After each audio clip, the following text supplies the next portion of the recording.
오늘 조선일보 사설은 1년 6개월 만에 대장동 핵심 피의자 기소, 신속 재판으로 혼란 줄여야 라는 제목입니다. 민주당 이재명 대표가 대장동 개발 특혜 비리와 성남FC 불법 후원금 의혹으로 재판에 넘겨졌습니다. 지난 대선 과정에서 허위사실을 공표한 혐의로 기소된 데 이어 그와 관련한 사건의 본류인 대장동 사건으로 추가 기소된 것입니다. 검찰이 대장동 수사에 착수한 지 1년 6개월 만입니다. 야당 대표가 개인 비리로 기소된 첫 사례이기도 합니다. 적용된 혐의는 어느 것 하나 가볍지 않습니다. 대장동 사업 최종 결정권자인 성남시장으로 있으면서 초과이익 환수형을 빼도록 결정해 성남도시개발공사에 4,895억 원의 손해를 끼치고 측근을 통해 직무상 비밀을 흘려 민간업자들이 이익을 챙기게 했다는 것입니다.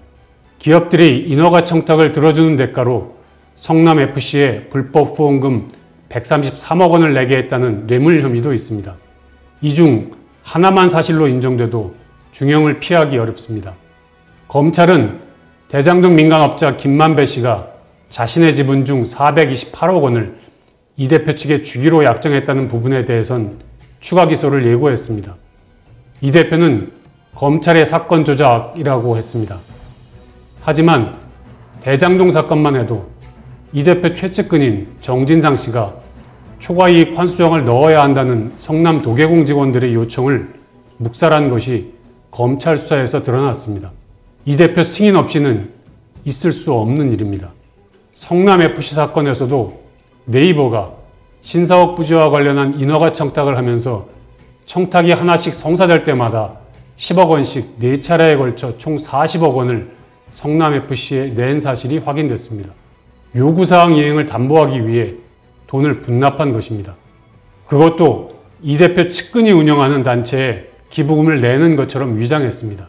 그런데도 이 대표는 검찰 조사에선 미리 준비한 서면 진술서만 내고 대부분의 진술을 거부했습니다.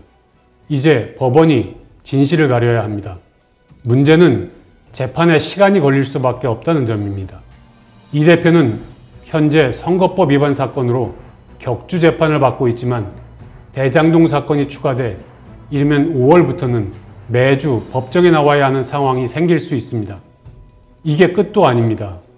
백현동 개발 특혜 의혹과 쌍방울이 대북 송금 의혹, 대장동 일당으로부터 지난 대선 경선 자금 명목으로 8억 원을 받은 의혹에 대해서도 수사를 받고 있습니다. 경선 자금 의혹으로 그의 측근인 김용 씨가 구속돼 있습니다. 김성태 전 쌍방울 회장 등은 이 대표가 경기지사이던 시절 이 대표와 경기도를 위해 800만 달러를 북한에 송금한 사실도 인정했습니다. 이 혐의가 다 추가 기소되면 재판이 언제 끝날지 알 수 없습니다.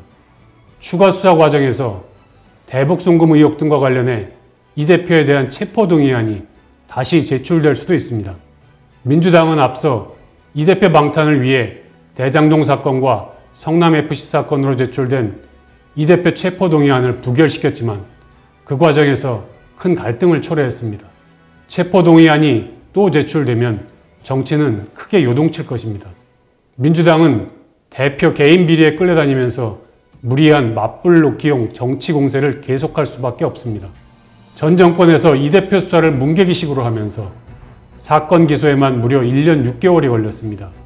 이 사건 직간접 관련자 5명이 극단 선택을 한 것도 수사가 길어진 때문이기도 합니다. 이 국가적 낭비와 혼란을 조금이라도 줄이려면 법원이 최대한 신속하게 재판하는 수밖에 없습니다.